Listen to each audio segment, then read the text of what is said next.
Hey everyone. My name is Kamilah Sanders and I am Vice President at Tennessee Craft Midstate, and I'm here with Megan Kelley, and we are going to talk about art in the community. So I'm going to do a few announcements and then we'll get started. First announcement, I do want to say thank you to everyone that donated to our micro grant fundraiser. We raised $1,000 total. And that is going to help to fund 10 micro grants of $100 each for our members. So the applications now are open for that. So if you're interested in that opportunity, there's more information on our social channels and also on TennesseeCraftMidstate.org is where the application is.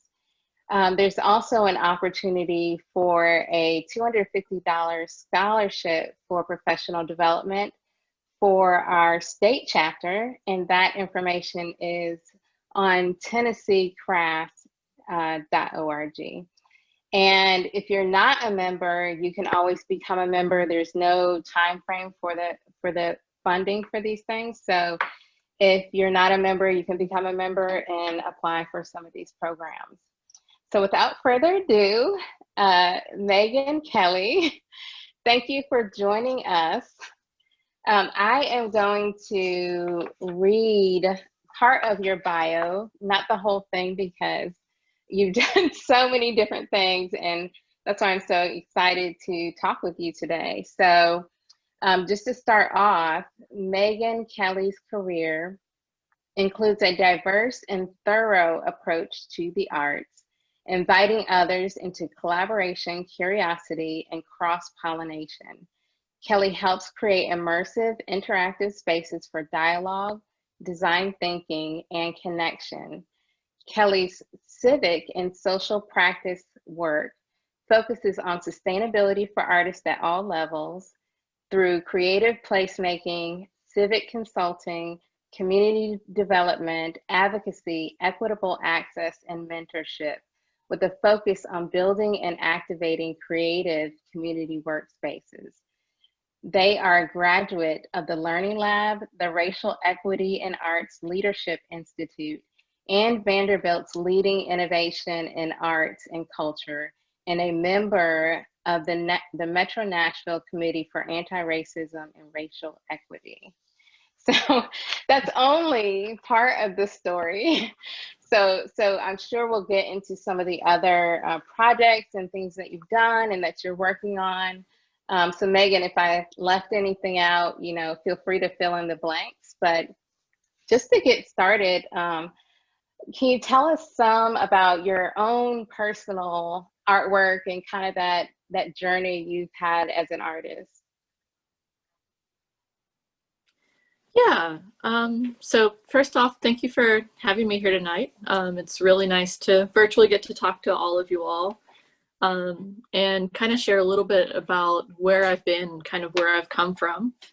I think there's the stereotype of the artist always, in some sense, being an artist, like always having creative thoughts or having creative energies.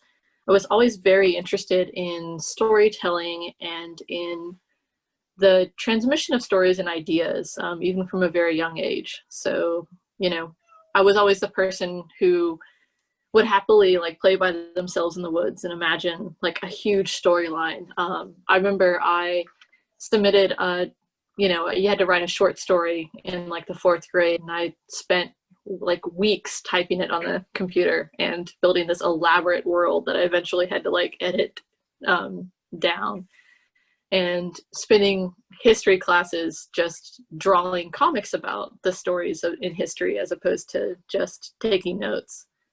So it's always very much been to me a way of processing the world and of finding my own ways of making sense within the world, taking in information and kind of moving through it to find where my place was, and then also ways to bring other people into those stories. Right. So you do printmaking, right? I do. Or you do a lot of different things, right? Yeah. printmaking is definitely a large vehicle into the type of work that I make. What I like about printmaking is that I believe very firmly that print has been and continues to be the voice of the people, and it's the power of the people. Printmaking allows people to make multiples of messages and to disperse those in relatively effective ways. You know, of course, there's always like the flyer, you know, and like the banner, and the poster and the sign and the pamphlet. And I'm very intrigued in the ways in which printmaking allows that creation of multiples to begin to ask other people to participate in systems of belief, and in ways of engaging. So I do use printmaking quite a bit, though it is one facet of the gym that I would like to think is my studio practice, which is sometimes a rock, but I like to think of it as a gym. It's in there somewhere. Yeah, and you know, I never thought about printmaking like that because I've done that before, but it is that one, because when you make a painting, you are, you know, it's just that one painting per se, but when you're printmaking, you always make multiples, you know, so yeah, that's really neat. Yeah, so tell us, what are some of your favorite projects that you've worked on? Yeah, so I guess some of my favorite projects, I think probably the project that is really still at the heart of what I do and what I think and where my brain literally lives most of the time is the Inbound Lands. And the Inbound Lands is a transmedia narrative. It's a speculative fiction. And it's specifically looking through Matisse's like futurist lens. So looking at how I, as a mixed person of color, navigate the world and the things that I carry with me through that world. And, you know, what started out as a very personal project quickly became a very collaborative project that invited a lot of other voices and people into it. And it became about collectively envisioning an alternate timeline, a different way of being, a place that we wanted to be in and we wanted to see ourselves in. So I do make lots and lots of work about it. You can pretty much almost anything I think that I do as a studio practice either feeds into it or comes out of it in some way. But it also is a really wonderful space where I get to share that world with a bunch of other talented artists and composers and game designers and creators and writers and park rangers and, you know, all kinds of people who have their own expertise and their own narrative that they want to share, that they, when they think about the world that they want to be in, that they want to make sure it's a part of. So yeah, I would say that that's probably my favorite. It's definitely the place I spend most of my brain power. But yeah, you can check out that world if you go to heretherebe.com, like Here There Be Monsters, but just Here There Be. And there's also a wiki for the world on World Anvil, which allows people to access information about the world when they're building their own collaborative pieces of it. I think of it as a sense of, Yeah, like, I'm not the creator of the world, I'm the keynote speaker at the conference, and there are plenty of other people who are presenting on topics that they are just as much of an expert on. So it's the kind of thing I always am excited to like collaborate and explore with people. yeah, so how does it work? Like, can you give me an example of like how someone participated?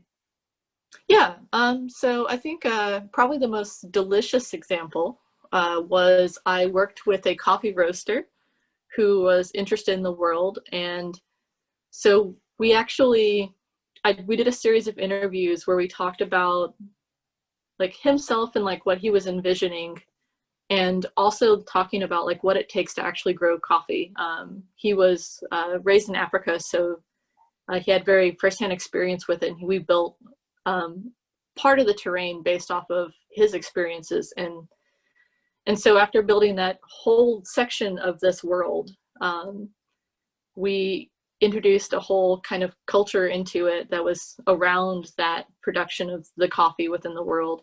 And then he actually produced a blend of coffee that would have been the kind of coffee that would have come out of that part of the world. So it was, you could literally, for about 2 years, you could order a bag of coffee that was this blend, and drink coffee while you're exploring the game world. Other thing that virtual, right? Is it so virtual? well, so there is an online game that I would consider to be one bridge into the world. I also do performance art or installation art, where I bring that world into what I call the outbound world, which is our world. And so people can participate and engage and go within those spaces. I've had people show up in costume. I've had people like come in character. I've had really like people who had never been exposed to the world before really find a place within it through inhabiting one of those spaces. So yeah, there's this kind of blurry line where people can kind of engage both virtually, but then also in real ways. Oh, that's great. So yeah, so a lot of your art has to deal with like community, you know, it's really community focused. Can you tell us more about some of the projects that you have worked on within the community? Yeah, so definitely community and community aspect is a big push within my work. I feel that where I have space to be able to show up, it's always more interesting to me when other people are engaged in the world with me. That dialogue, that creative dialogue that starts to happen is really valuable and really exciting. So in terms of a community, like different community projects, I think one of the pieces I was excited by just a few years back was a community-focused piece where I asked people to donate aspects like fabrics. You know, and it could be like I got sheets, I got curtains, I got shirts, I got, you know, quilt pieces, I got all kinds of things.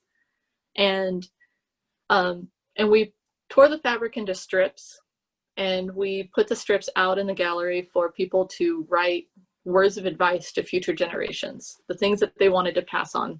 And then we encouraged people to take those and to tie them up within the gallery. We had a big clothesline, and so it became this huge net of these pieces of cloth that were tied together that created this big, it went inside the gallery and then outside the gallery. Oh. And so with that, over the course of the time the exhibit was up, we held spaces where we invited different communities to come in and to add to it, and then also to help caretake for it. So because it was on a clothesline, there were places where it would get dense and very heavy. So we would untie those, read the advice to each other, discuss the advice, and then go tie them up in another place that wouldn't pull off the wall.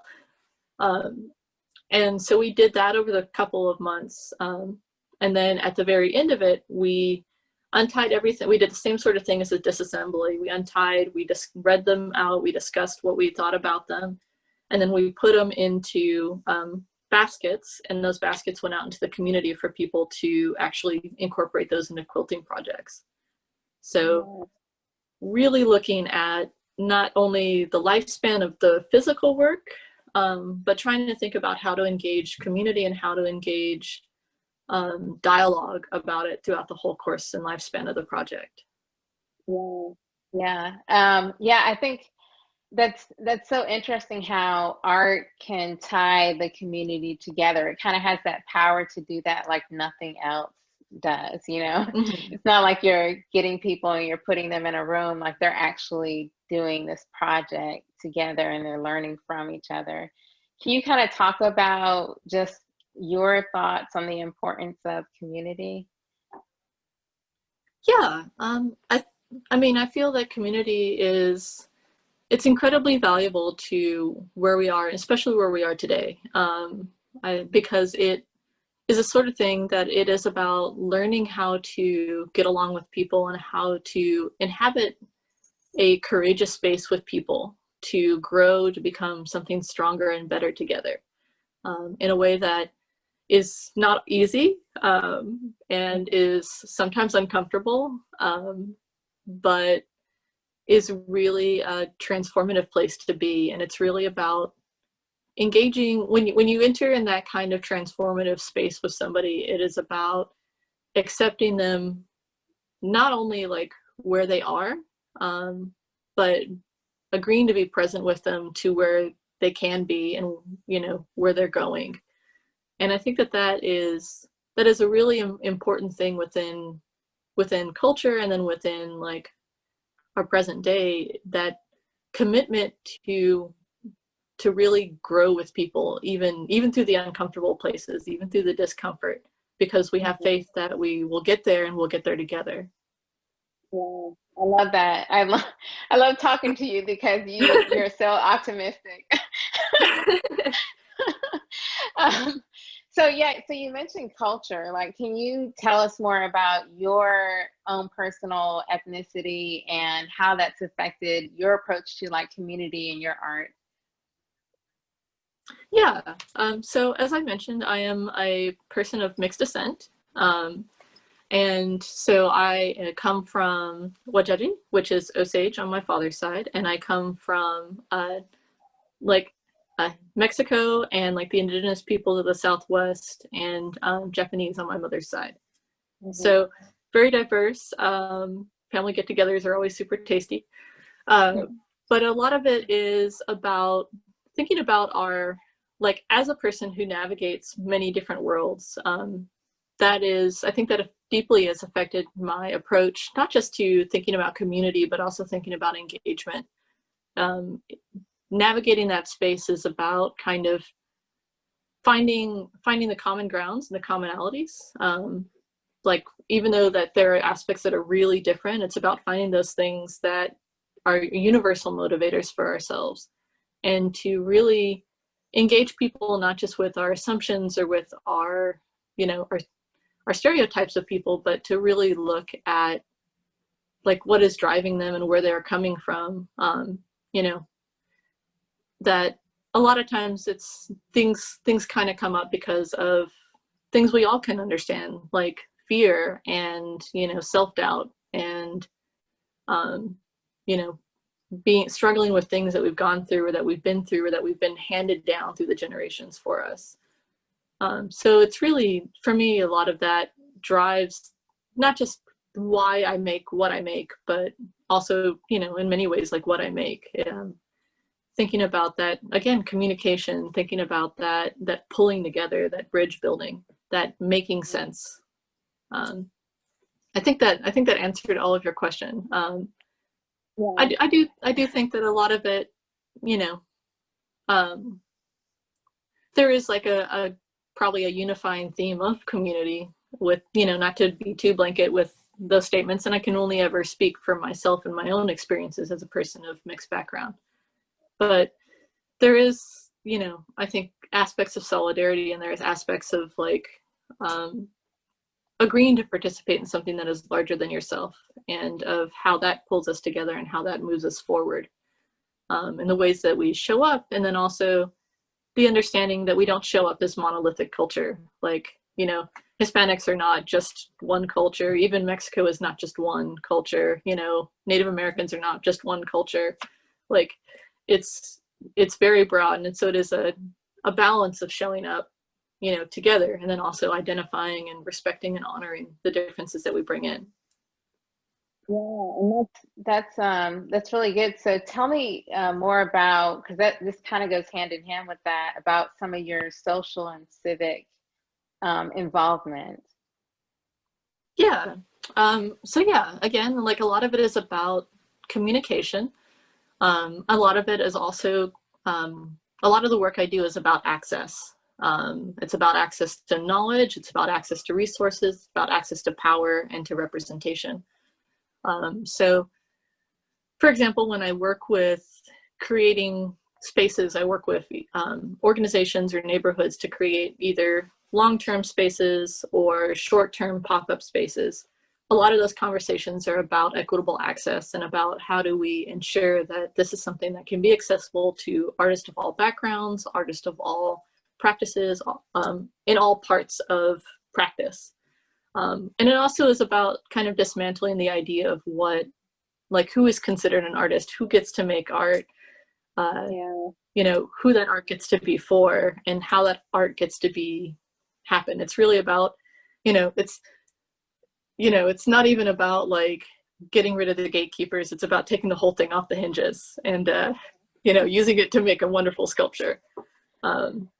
So it's a lot of the work I do is about doing that. And to do that, we really have to look at how we make art within a big context. Like art is, like we make it as artists in dialogue with ourselves, but we are also making it in dialogue with a bigger community and a bigger conversation that we are a part of, that we're responding to, reacting to, influenced by, and understanding our own complicit actions within a bigger structure. And how do we address these, and how do we, how do we grow? How do we be self-aware?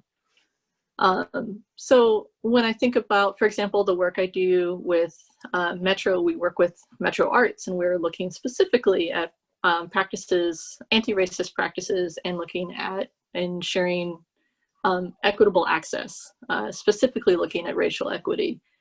Because again, I think about, like who gets to make art, who is that art for, who buys that art, who gets to live as an artist, what that looks like, what that practice is like, what it's historically been like. And so we work really closely with Metro to try to look at the practices that have been in place for a long time and think about how we can shift those practices. So that can be things like changing grant guidelines, altering access to being able to apply for grants, like a lot of the recent developments within Metro Arts in terms of making sure that there's more clarity and ease of access and ease of understanding in how granting guidelines work, how the programs are expected to respond. It can be about looking very, very critically at who has gotten funding and what that funding has looked like and who they serve and how they serve them. And a lot of it too is just doing the group work of making sure that conversation happens and that there is active connection between different groups and active conversation, and that the spaces of trust can be built or can be repaired. Yeah, so let's dig into that a little bit. You talked about who is labeled as an artist and who gets to interact with this art, and how do we define art? Like, can you talk a little bit deeper or more into just, what is art? What are your thoughts around that? Yeah. Well, I think, of course, there's the easy answer that art is a thing that we see, that we engage with. It's a physical product. And there's been a lot of history in art as products. So the painting, the sculpture, the performance, like there is that object which is in itself art. But to me, like, to stop there is really to limit ourselves not only in what art is, but what art can be. And especially as we see the world shift in terms of technology, in terms of what's available, like that concept of art really needs to be more broad and needs to be more active and engaged. So when I think about art, I think, of course, about process. So I think about and that includes, time-based media, that includes work that is designed to have a limited lifespan, that starts to involve especially craft. When you think about the history of craft and the relationship to a craft process that an artisan must have in order to be able to produce a piece of art within a craft medium. When you buy the basket, you're not buying the basket, you're buying years and years and years of experience to make this incredibly beautiful, functional thing.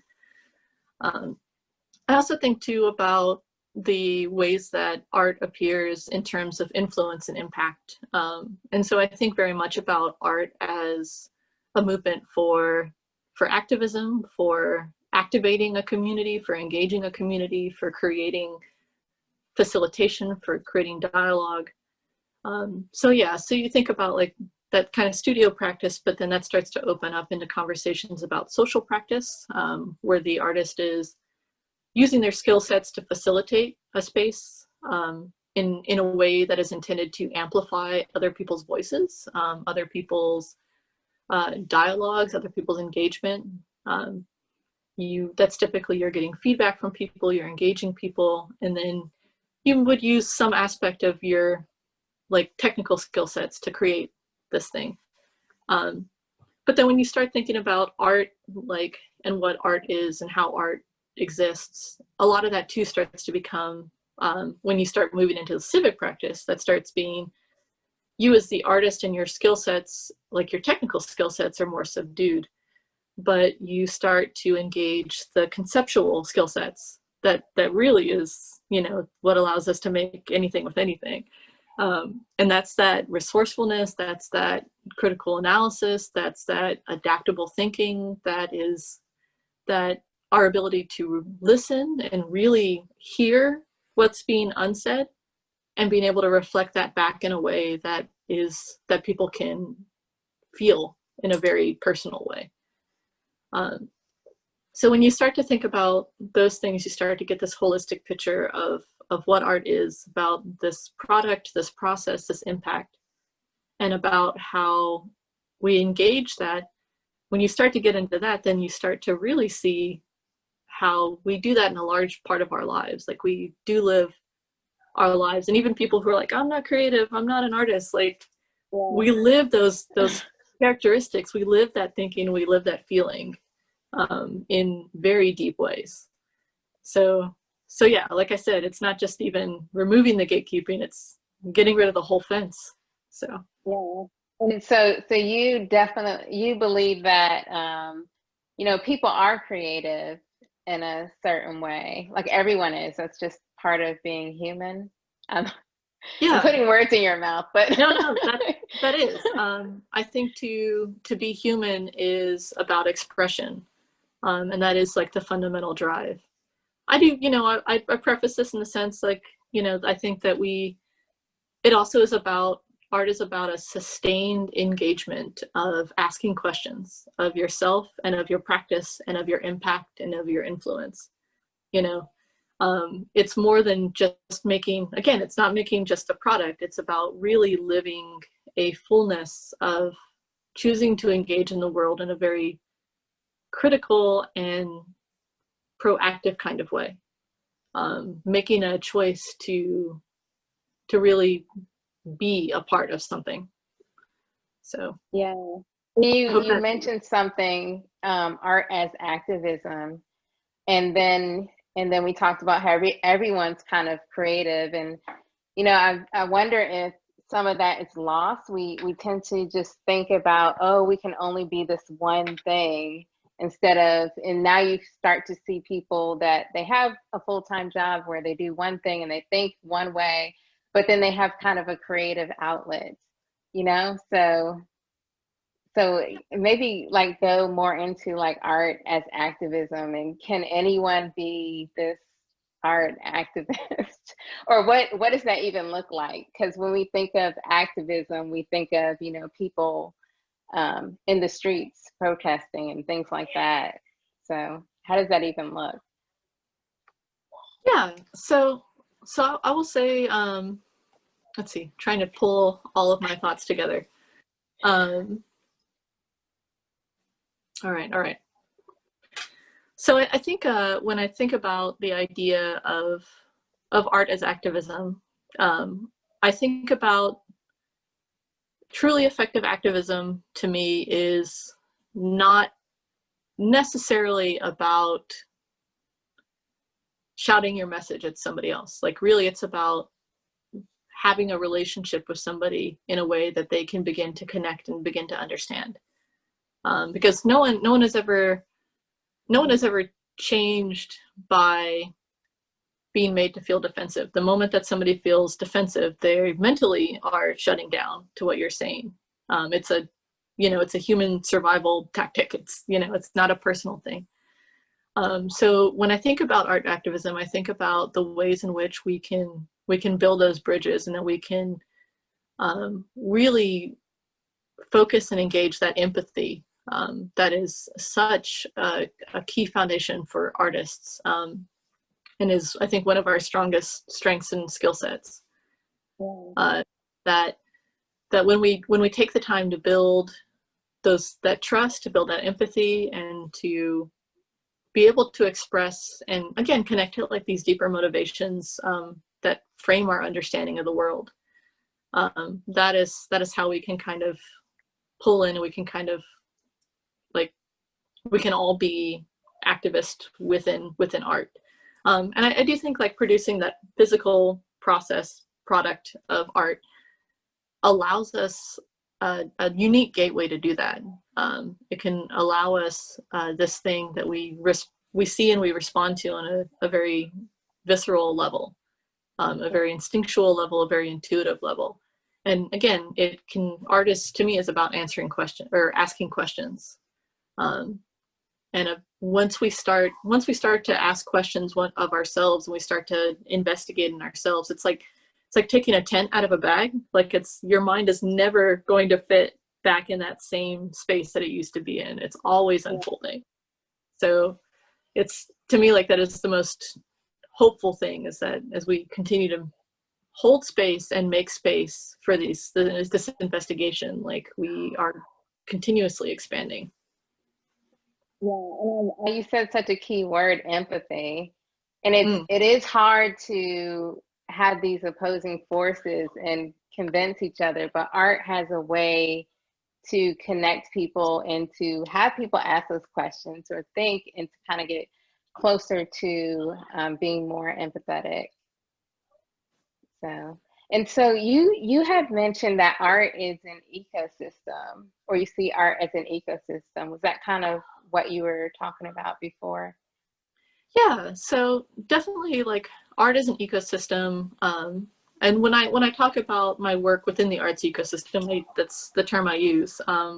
Because again, I recognize and acknowledge that as we create our work, we don't create it in a vacuum. We create it in response to and influenced by the context of the world around us.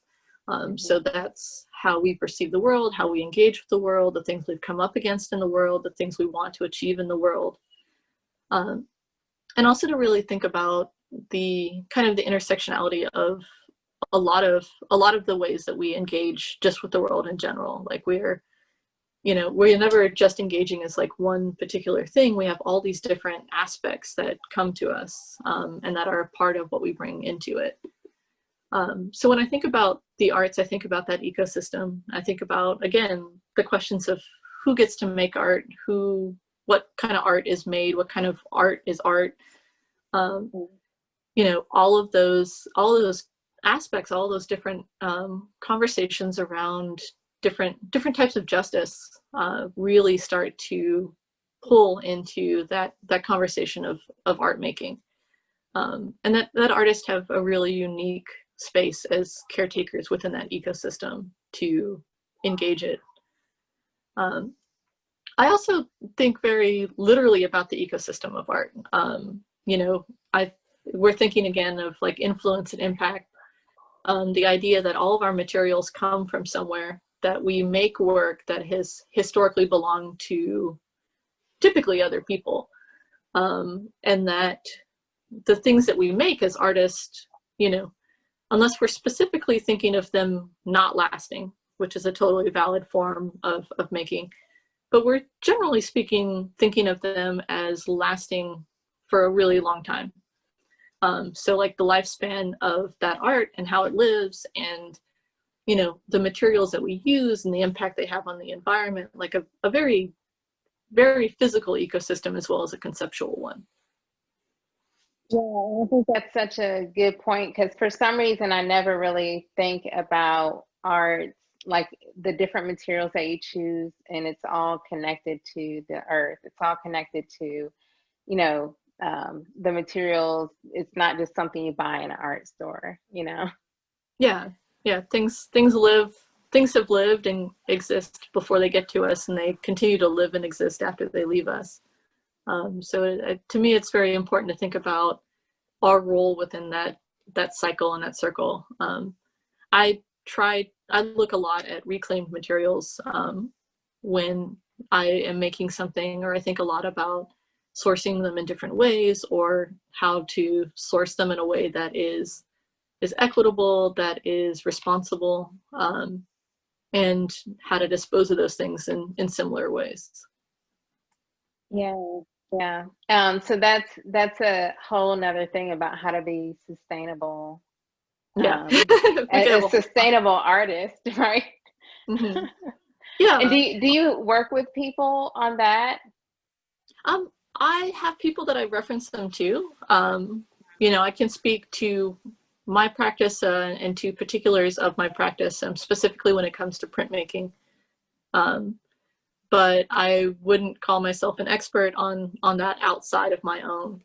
I do work with people when I think about, and to touch base on something you mentioned earlier, when thinking about sustainability as an artist, you know, there's also personal sustainability. A lot of the mentor work I do is about embracing that, and, you know, the idea that like we're not just one thing, we're this and we're this and we're this. And the fact that that and is like the strongest thing I think we can be sometimes. It's the most exciting part of where we are. So, you know, when thinking about sustainability, it's not always about just being a full-time artist. This is what I do. You know, sometimes it's about finding what actually, it's whatever gets you to make work at the end of the day.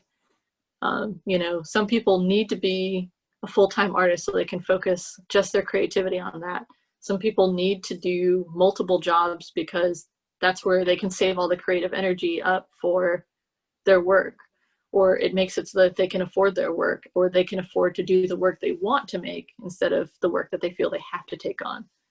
Some people need to not do anything creative for a day job because otherwise, like, all their creativity goes there and they don't make work. So it's like it doesn't matter as long as you make work. Like that's what makes you an artist. Yeah. Yeah, and I think it's always good to have that creative outlet in some way. So we kind of talked about, you mentioned justice, and we talked about like just our relationship to different art materials and just sustainability and the relationship to the land. Can you talk a little bit, because we're talking about culture, can you talk a little bit about land acknowledgements and the importance of that? Yeah. So I do want to take a moment to fully acknowledge that for those of us who are living in Middle Tennessee, we are living and we are working on the lands of the peoples of the East Cherokee, of the Shawnee, and of the Soyaha.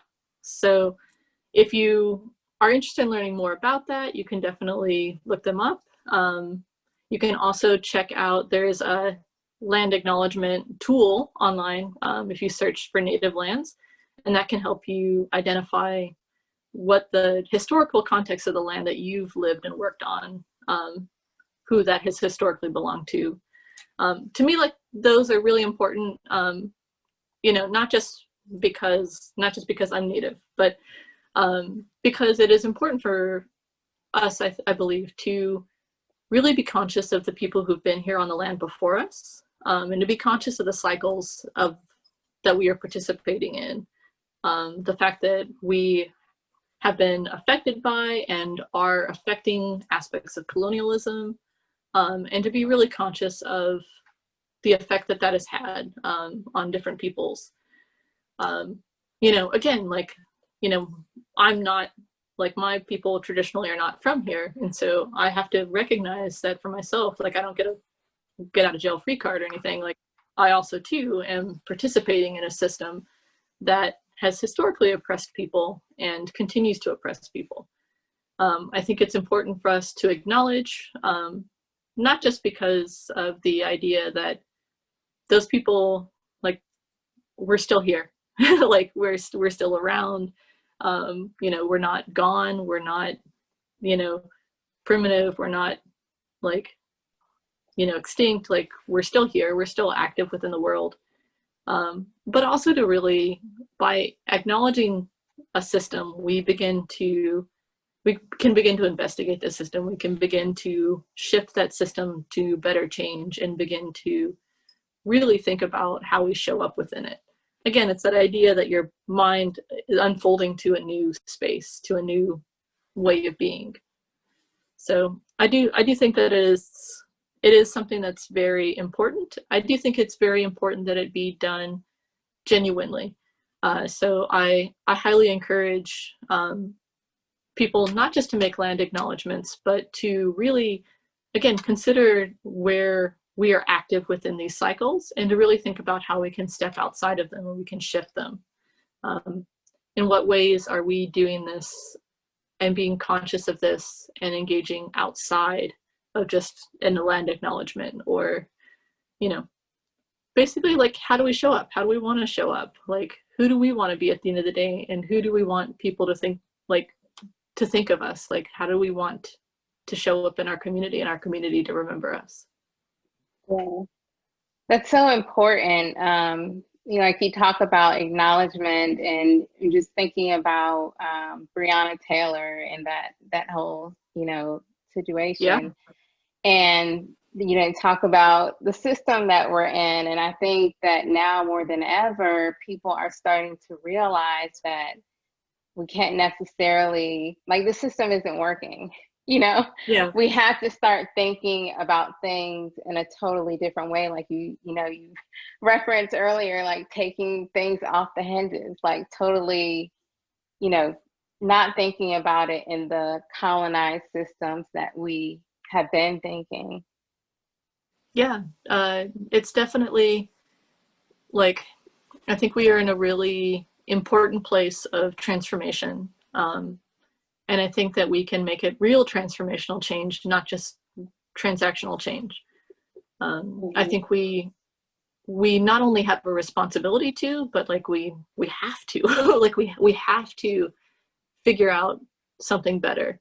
I think it's obvious, no matter what side, you know, like what side of the circle you're standing on, we can look and we can recognize that there's something that is kind of deeply rotten, and that is not working, that needs to be fixed.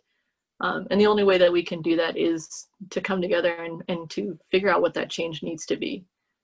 And again, I think that's where artists have a really unique and really essential capacity for that, because it is about that empathy skill. It's about that being able to listen and really, really hear what is being said and what is being spoken, and to be able to translate that for other people. Because yeah, it does us very little good to just sit and shout at each other from opposite sides of the room, you know, about the fact that the roof is leaking. Like, at some point we have to get out there and actually, like, take the roof off.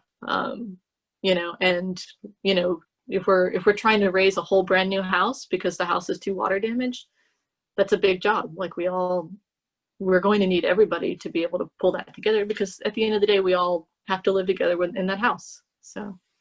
Right. And so what are maybe some tips, or what do you recommend to people to make art spaces more equitable and kind of create this community environment with their art? Yeah, so I think, again, like, the empathy and the listening, and a big part of that is that a part of listening is being able to shut up, and being able to really hold space for what the other person is saying. And if we're going to do that, the first thing we need to do is make sure that we're actually talking to the people that we want to see within space. The last thing we need to do is assume that we know what somebody needs, or that somebody wants. And when we build arts organizations, when we build spaces, we are by nature agreeing to invite a community in and to caretake for that community. So to do that, we really need to find ways to empower that community to be able to speak for themselves and to be able to advocate for themselves as to what it looks like, what they want, what they need. And so as we do that, as we bring people into these spaces, you know, it's about having people have real space at the table. And that's not, you know, that real space on the table is about, it's not just about an advisory committee that has no actual voting power or, you know, real suggestion power. It's about actually making sure that people have equitable positions within an organization, that there is not just spaces within the organization, but that there is actual support, and that we recognize the wisdom that people bring with them. And especially, I think, for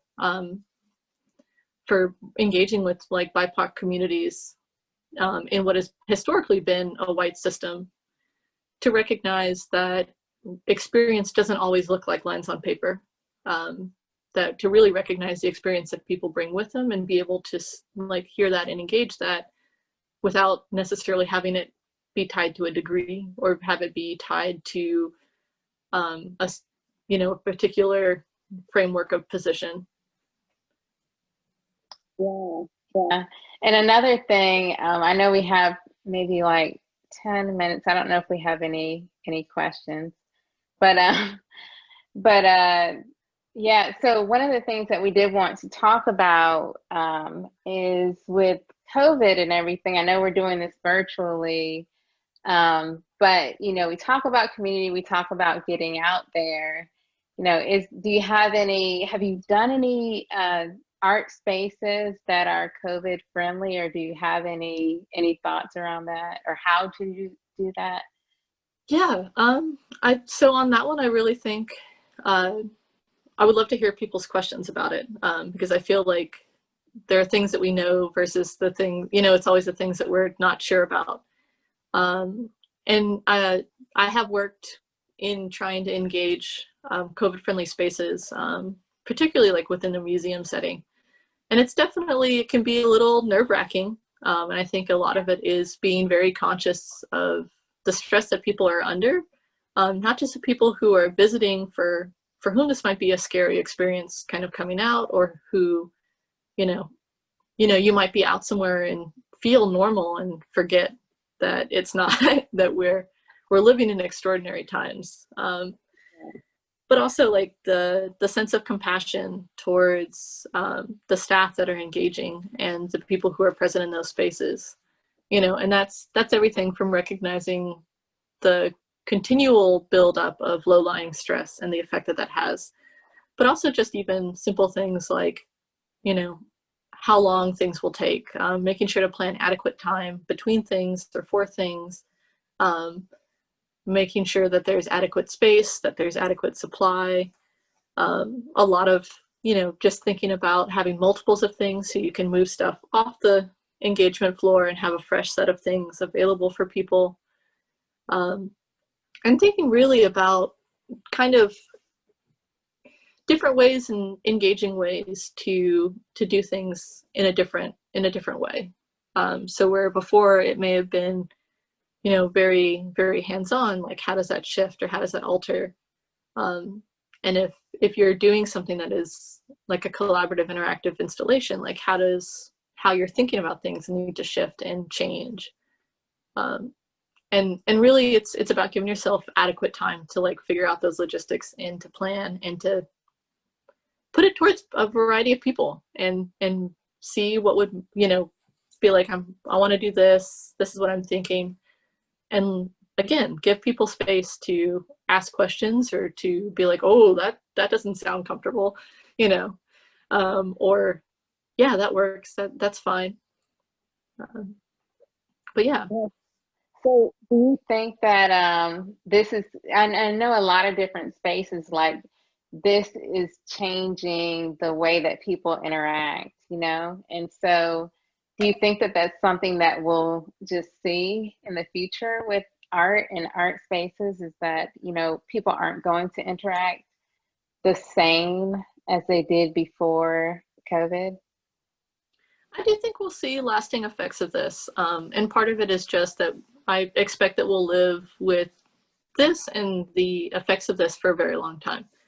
I do think it has changed. I think in some ways for the better. I feel like people spend more time getting to know each other virtually, and getting to hold space with each other virtually, before, you know, meeting up in person. Like I think that I'm really excited actually for Nashville in terms of how much this can expand the interactive scene in terms of art pieces that are really using new technology, really using light-based media to engage, to tell stories, to create space. To me, like that's exciting. We have some very awesome people doing some really cool stuff, and we could have a really big scene here for that kind of stuff. And to me, like that's the exciting part, is like, you know, not thinking about the doors that it's closed, but to think about like all the doors that it can open for us. And like, yeah, so. I think that's a good point, is that we're getting creative, and so that's kind of a, how can you think outside of this box that what art kind of has always been, and what, I mean, like the sky's the limit, right? Oh yeah. Well, I mean, you know, the biggest tools that an artist has in their toolkit isn't their paintbrush or their chisel, or, you know, like it's their resourcefulness, it's their adaptiveness, it's that creativity, it's that empathy. It's that ability to be responsive. A friend of mine and I were talking, and, you know, and we were like, you know, right now, like the word is pivot. You know, the trendy word is we have to pivot this, we have to pivot that. It's like, we're artists. We've been pivoting for so long. We have a whole art form around it. It's called dance. Like, we're good at this. Like, we have an amazing capacity. So so do you have excited. do you have any like inspiring words of, you know, how you see the future for artists, or how people, you know, I think this is kind of a heavy moment with the election coming up, with, you know, Black Lives Matter, like all these different things bubbling up at once. Do you have any like inspiring words for us? I mean, again, I think like we have all the tools in our toolbox that we need to navigate through this time. And I feel that artists more than anybody are equipped to be able to move through this. You know, I think that there's such power in it. And the wonderful thing is that as we begin to unpack and unfold and, you know, really transform the idea of art and the role that art is and how art operates in our life and like all that comes around it, we are continuously empowering more people to engage in artistic ways, in creative thinking, in creative acting, in creative engaging. And to me, like that is, again, that's the most exciting thing, is that we're creating a whole more group of people who have this creative leadership within them. And to me, like that is such an exciting place to be.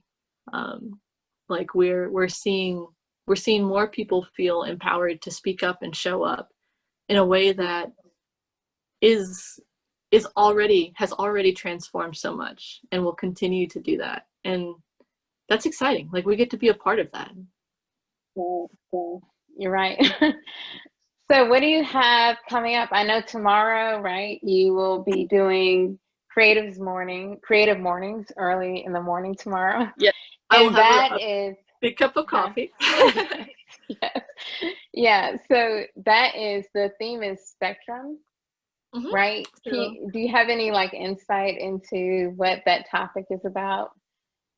Yeah, so really kind of diving even a little bit deeper into the spectrum of art making and of creative thought, and of how that shows up in community. I'll be talking a little bit more deeply about the Inbound Lands project and kind of, you know, the way that engages a spectrum of different art materials and art making and ways of telling story, not just individually, but collectively. Let's see, other things in terms of coming up. Next week.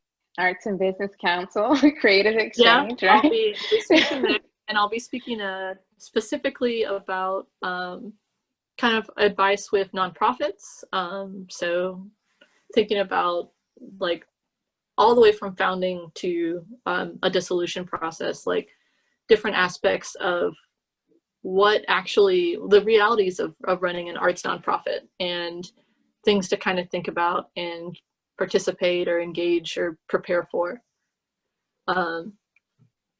Let's see. Oh man, I try to keep a fairly good calendar of different engagements or events that are coming up on my website at studioomnivorous.com. I also have time on there, a little space where people can actually book time with me. Like, I love to talk to people. Obviously, I love to talk. If you ever want to work through something, or just brainstorm, or just have a cup of coffee and talk about post-apocalyptic novels, or movies, or natural dying, or anything, like, I'm usually pretty up for that. I like talking to people. I really value those one-on-one relationships you get to have. So everyone go to your website is what again? It's a studioomnivorous.com. So studio, omnivorous, there's only one O. Think of it as a big I, or perhaps a very hungry mouth, or a very listening ear, or a very open mind. Yeah, feel free to say hello. Sorry, that was my alarm. For my cat. We're right on time now. Yeah, so I would let you go and get some sleep because you have to get up early tomorrow morning. So thanks everyone. This will be posted on our Facebook at Tennessee Craft. And thank you, Megan. Thank you so much for having me. It's been a real pleasure. So